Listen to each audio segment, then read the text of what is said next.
ভাই আজকে আমরা ঈদ দিয়ে যাচ্ছি বাবরি মসজিদে ঈদ দেওয়ার জন্য। দেখছেন আমরা উত্তর দিনাজপুর রায়গঞ্জের আলালপুর হাট্টাঙ্গি থেকে এসেছি। সবাই 2, 3, 4টা করে ঈদ নিয়ে যাচ্ছি বাবরি মসজিদে দেওয়ার জন্য, যেন তাড়াতাড়ি বাবরি মসজিদের কাজ শুরু হয়ে যায়। আমরা দোয়া করে দান করছি ঈদ।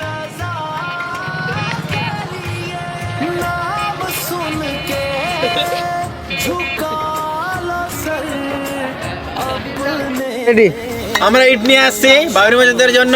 দেখছেন আমরা রায়গঞ্জ উত্তর দিনাজপুর থেকে এসেছি, আলালপুর হাট্টাঙ্গি গ্রাম থেকে, আরো আশেপাশে 12 গ্রাম থেকে এসেছি আমার বন্ধুরা।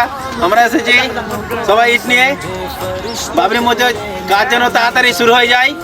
দোয়া করি। খুবই ভালো লাগছে মুসলমানদের গর্ব ভারতবর্ষে বাবরি মসজিদ। নারায়ে তাকবীর, নারায়ে তাকবীর, নারায়ে রিসালাত, নারায়ে রিসালাত। বাবরি মসজিদ, বাবরি মসজিদ, নারায়ে তাকবীর, নারায়ে রিসালাত।